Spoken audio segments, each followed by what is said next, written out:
Wow, it's Fresca! Wow, it's Fresca! Wow, it's Fresca! Come on, squeeze it through the drink. Do you remember those carefree summer days of the 1960s? The music was groovy, the clothes were far out, and some pretty wild drinks were on the market too. These weren't your average colas or orange sodas. We're talking about citrus concoctions with floating balls, exotic fruit flavors you'd never heard of, and even tablets that turn water into a fizzy party in your glass. Many of these unique beverages have faded from shelves, leaving us yearning for a taste of the past. So join us as we explore 20 famous beverages in the 1960s that we want back. Number 1. Tahitian Treat Fruit Punch. This brightly colored, caffeine-free soda hit the shelves in 1966, courtesy of the Dr. Pepper Snapple Group. Back then, it was a real head-turner. Unlike the colas and root beers dominating the market, Tahitian Treat offered a burst of tropical fruit flavors, perfectly capturing the sunshine and beach vibes of the decade. At a price of just around a nickel a bottle, it was an affordable treat for kids and adults alike. The public went wild for a Tahitian Treat. Its success was undeniable, becoming a staple at picnics, barbecues, and pool parties. But like many fads of the 60s, the original Tahitian Treat ended. The exact reason remains a mystery, but some speculate it might have been a reformulation that strayed too far from the beloved original flavor. Today, what you find on store shelves under the Tahitian Treat name is a shadow of its former self. The vibrant branding and unique taste we remember from the 60s are replaced by a more generic fruit punch flavor.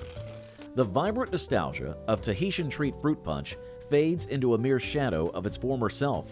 But what led to Rondo's appeal among adults seeking a tart punch, and how did it carve out its niche in the competitive beverage market? Rondo has a clean citrus taste that's never sticky. Rondo, the thirst crusher. Number 2. Rondo Citrus Soda. Launched in 1978 by Cadbury Schweppes, Rondo wasn't your average orange soda. It packed a tart punch, a citrus flavor that went beyond the sweetness typical of the time. This appealed to adults who craved a less sugary and more sophisticated soda experience.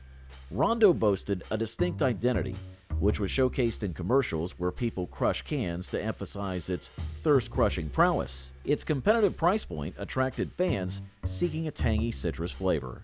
Despite not reaching the heights of significant colas, Rondo fostered a devoted fan base in the early 1980s. Its decline in the mid-1980s remains a mystery. Theories range from heightened competition in the citrus soda sector to changing consumer taste favoring sweeter beverages. Whatever the cause, Rondo's legacy lives on in the memories of those who loved its bold citrus flavor. Which of these leading soft drinks gives you nutrition with vitamin A? You. Vitamin B2? You. Vitamin C? Yoo-hoo. Vitamin D? Yoo-hoo. Number 3. Yoo-hoo Chocolate Drink. Yoo-hoo, the chocolate drink that brings back memories of childhood lunches and picnics, first hit the scene in 1928, but rocketed to fame in the 1960s. It was a novelty back then, a sweet, chocolatey beverage that wasn't quite soda or milk. Marketed by Iroquois Brands, now owned by Dr. Pepper Snapple, Yoo-hoo was a hit with kids and adults alike. Priced affordably, it was a delicious treat at just a few cents a bottle. The public loved Yoo-hoo's smooth chocolate flavor and refreshing feel. Commercials featuring a cheerful animated Yoo-hoo character yelling, "It's Yoo-hoo!" solidified its place in pop culture. Though Yoo-hoo is still around today, its dominance has faded. The rise of competition and a shift in taste are the reasons. Still, for many, a cold Yoo-hoo brings back nostalgia.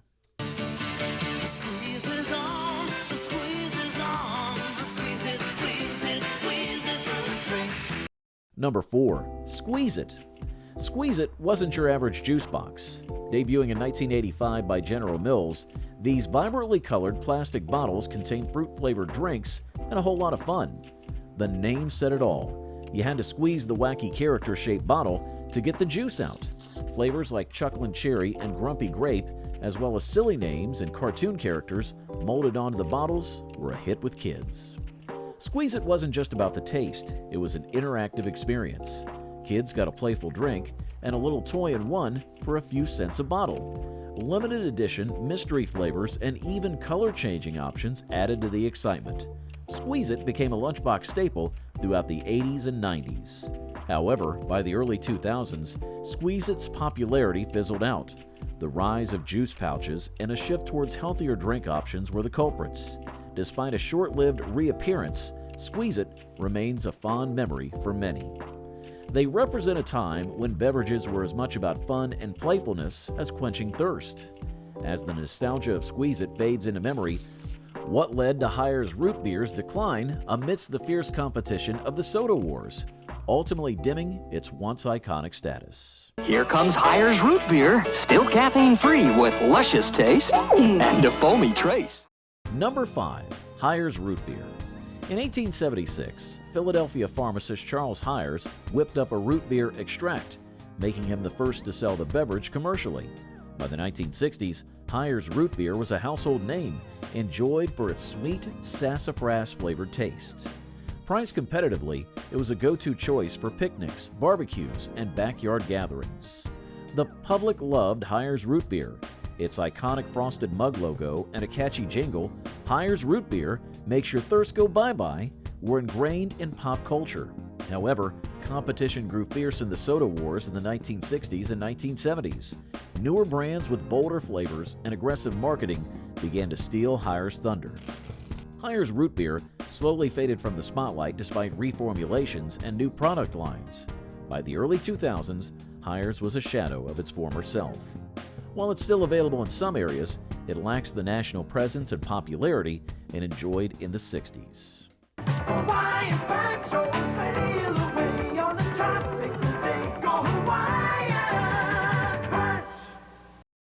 Number 6. Hawaiian Punch Red. The vibrant red fruit punch that captured the taste of the tropics by entering the scenario in the 1960s is quite different today. Back then, owned by Pacific Hawaiian Products, it was a revelation. This thick, syrupy concentrate, made with a blend of fruit juices, including some from Hawaii, was diluted with water to create a refreshing, exotic-tasting beverage. At just pennies a glass, it was an affordable treat for families. The public went wild for Hawaiian Punch Red. Its bold color, tropical fruit flavors, and the iconic image of a surfer dude catching a wave on the packaging screamed summer fun. It was a hit at pool parties, picnics, and a perfect after-school drink. Commercials featuring the energetic, punchy character solidified its place in pop culture. However, the original Hawaiian Punch Red is a distant memory.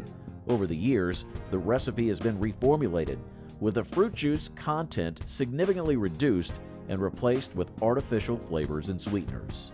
The packaging, too, has lost its vibrant charm.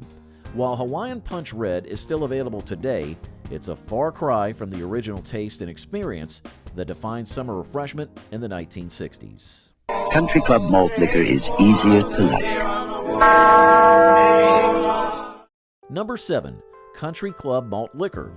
Country Club Malt Liquor, brewed by the M.K. Getz Brewing Company in the early 1950s, pioneered the malt liquor market. Unlike its competitors, who targeted a rough-and-tumble image, Country Club aimed for sophistication. Imagine neatly dressed folks enjoying it in fancy magazines, a stark contrast to the reality of malt liquor consumption. Priced competitively, Country Club was a strong contender.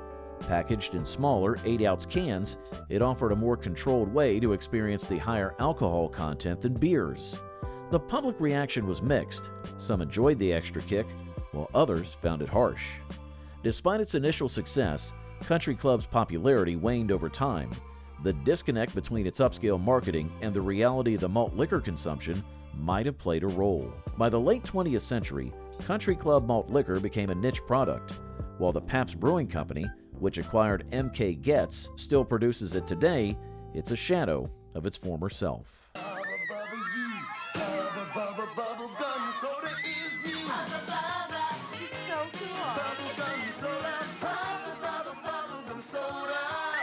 Number 8. Hubba Bubba Soda.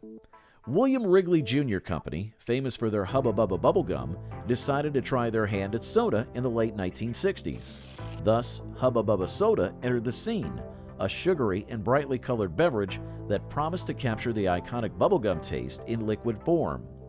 Priced competitively along other sodas, Hubba Bubba Soda came in various flavors that mirrored the gum's offerings: original, strawberry watermelon, and sour blue raspberry. The kids were incredibly excited. The chance to experience the long-lasting flavor of Hubba Bubba in a drink was a novelty. However, Hubba Bubba Soda's reign was short-lived. While some enjoyed the bubblegum taste in soda form, others found it artificial and overwhelming. The competition in the soda market was fierce, with established brands offering a wider variety of flavors and marketing muscle. Hubba Bubba Soda lost popularity in the late 1980s due to competition with established brands and difficulty making bubblegum flavor work in soda. As the fleeting bubblegum essence of Hubba Bubba Soda dissipates, one reflects on the evolution of Fresca Original Citrus and what factors contributed to Fresca's transformation over the years. When you're hot and thirsty, why suffer? Come on into the blizzard. Come on in and grab a slug of Fresca. Number 9. Fresca Original Citrus. Debuting in 1966 by the Coca-Cola Company, Fresca wasn't your average soda. It was a sugar-free, grapefruit-flavored pioneer in a world dominated by sugary colas. Priced competitively with other sodas, it offered a refreshing and lighter alternative for health-conscious consumers and those seeking a zestier taste. The public loved the novelty. Fresca's bold grapefruit lime citrus flavor was a hit, perfectly capturing the health-conscious vibe of the 1960s. Its sleek, minimalist packaging stood out on shelves, and its name, meaning fresh in Italian and Spanish, fit perfectly with its image. However, the Fresca we know today is quite different. Over the years, the original recipe underwent several changes. While Fresca is still available in various flavors and remains sugar-free, it lacks the punch and unique character of the original grapefruit citrus formula. Number 10. Orbit Soda. Launched in 1996 by the clearly Canadian beverage company, well after the 60s, Orbit offered a unique concept with a taste of the future, or perhaps a blast of the past. This non-carbonated fruit drink came with a surprising twist: tiny, brightly colored edible balls suspended throughout the liquid. Made with gel and gum, these spheres bobbed around, adding a visual intrigue that was as much a part of the experience as the drink itself. Flavors like raspberry citrus, vanilla orange, and even a Charlie Brown chocolate option offered variety. Priced competitively with other drinks, Orbits initially enjoyed a wave of popularity. The novelty factor was undeniable, especially for kids. However, the excitement fizzled out quickly. Some found the texture of the balls off-putting, and the artificial flavors only won over some. The drink's high cost to regular sodas might have been a turnoff for some as well. By 1998, Orbits had faded from store shelves. While the exact reason remains unclear, it likely came down to a combination of factors: the novelty wearing off, the divisive texture of the balls, and competition from established brands. The futuristic allure of Orbit Soda fades into memory, but what led Kickapoo Joy Juice's nostalgic appeal, and how did it carve out a niche in the competitive soft drink market of the 1960s and 70s? Kickapoo, Kickapoo, Kickapoo, Kickapoo. Number 11. Kickapoo Joy Juice. Kickapoo Joy Juice wasn't born in your average marketing meeting. 1934, it appeared in the Little Abner comic strip as a fictional potent brew. This volatile concoction promised to send cowboys flying with a single sip. Decades later, in 1965, the Monarch Beverage Company decided to bring a tamer version to life. This real-life Kickapoo Joy Juice wasn't as wild as its comic book counterpart. It was a lightly carbonated citrus soda priced competitively with other soft drinks. While not a mega hit, it carved out a niche with its unique name and refreshing taste. Perfect for picnics and pool parties, it became a nostalgic favorite for many throughout the 1960s and 70s. Unfortunately, Kickapoo Joy Juice eventually faded from store shelves. The exact reason for its disappearance is unknown. Today, what you might find under the Kickapoo Joy Juice name is a shadow of its former self. The vibrant branding and distinct citrus taste we remember are long gone. However, for those who experienced the original Kickapoo Joy Juice, if you can find one, it might bring back a flood of childhood memories. Time for Funny Face. Funny Face is fun to drink. Oh, that here he comes. Funny Face is fun to drink. The one to drink when you're having fun. Number 12. Funny Face Drink Mix. Pillsbury introduced Funny Face 1964, a competitor to the already famous Kool-Aid. But Funny Face wasn't just about the sugary taste, it was an experience.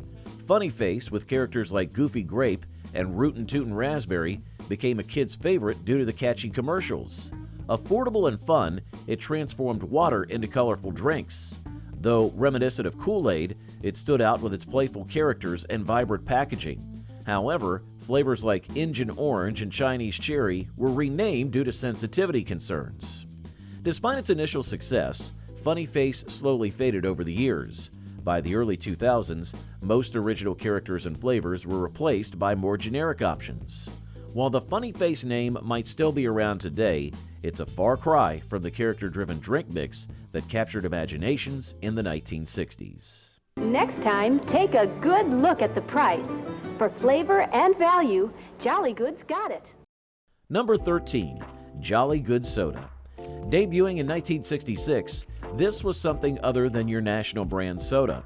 Owned by Cryer Foods, a Wisconsin company with roots in food preservation, Jolly Good offered a regional twist on the soda scene. They focused on bold flavors and high-quality ingredients, setting them apart from the sugary colas dominating the market. Cherry, orange, grape, the classics were there, but Jolly Good also offered unique options like old-fashioned cream soda and Sour Power, a tangy twist on lemon lime. The public in the Midwest went wild for Jolly Good. It became a staple at picnics, barbecues, and family gatherings. The can designs were simple but eye-catching, and a fun fact, each can sport a joke on the bottom, adding a little extra amusement to your refreshment. However, Jolly Good's national reach has yet quite to materialize. By the late 1990s, its availability dwindled. The exact reason remains unclear, but increased competition and a shift in distribution might have played a role. With the regional charm of Jolly Good soda being revived in the Midwest, what factors contributed to Xerex's decline despite its affordability and versatility? And how did its revival attempt in 2010 fare? Number 14. Xerex. Once a staple in New England kitchens, Xerex was a concentrated fruit syrup that burst onto the scene in the late 1930s. Owned by various companies throughout history, Xerex captured generations' hearts and taste buds with its vibrant colors and flavors. Picture hot summer days with raspberry, fruit punch, grape, or orange Xerex adding a refreshing touch. This simple joy became a tradition for countless families. Xerex's affordability and adaptability won over the public. It wasn't merely a beverage, it inspired creativity. Enjoy it solo, mix it with lemonade for extra zest, or use it in baking for a fruity flavor boost. Commercials starring a black and white striped mascot cemented its status in New England's cultural scene. Sadly, Xerex's reign slowly fizzled out. By the early 2000s, it became increasingly difficult to find on store shelves. The reason for its disappearance are unclear, but competition from other drink mixes and changing consumer preferences might have been factors. Number 15. Team. In the battle of the lemon-lime titans, Team was PepsiCo's answer to 7-Up and Sprite. In 1960, Team aimed to quench America's thirst for a refreshing citrus beverage at an affordable price. Unlike some novelty sodas, Team focused on a classic flavor profile, a clean and crisp lemon lime that wasn't too sweet or artificial tasting. The public liked Team's balance. It offered a solid alternative to the big names, especially for those who preferred a subtler citrus punch. Team commercials often highlighted this focus on taste with the tagline, "Team, it tastes like more." While more flashy than some competitors, Team carved out a loyal following throughout the 70s and early 80s. Unfortunately, by the late 1980s, Team's reign fizzled out. The exact reasons are unclear, but increased competition and marketing muscle from Sprite and 7-Up likely played a role. Team, without the same level of advertising push, may have struggled to maintain brand recognition.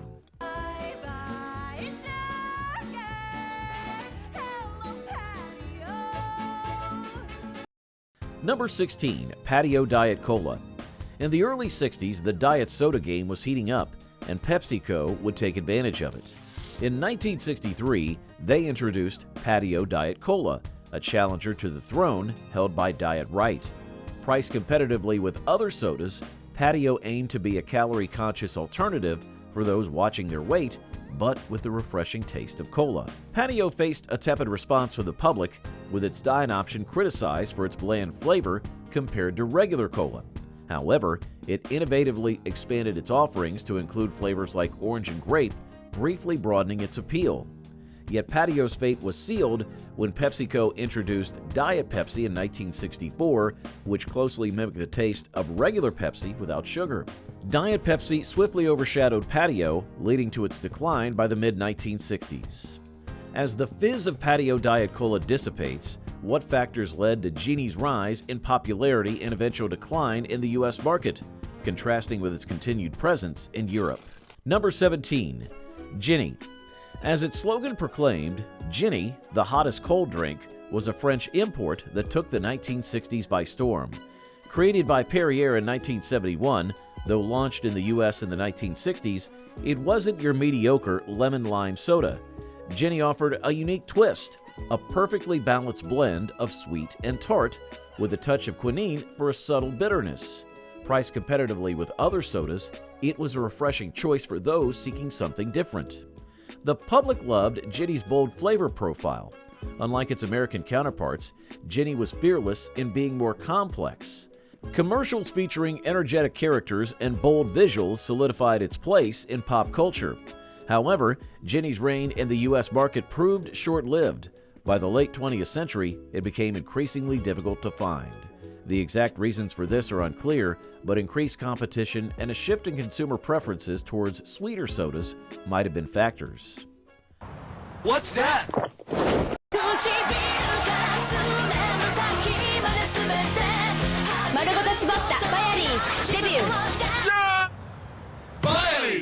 Number 18. Byerly's non-carbonated soft drinks.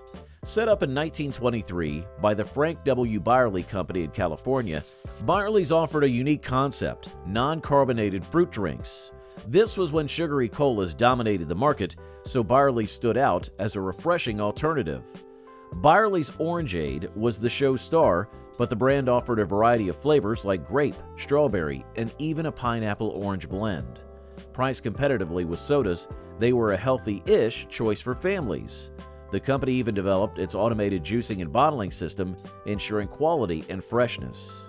The public loved the novelty and taste. Byerly's drinks were perfect for picnics, lunchboxes, and those who simply preferred a less fizzy beverage. The brand heavily promoted the lack of carbonation as a benefit, highlighting its focus on natural fruit flavors.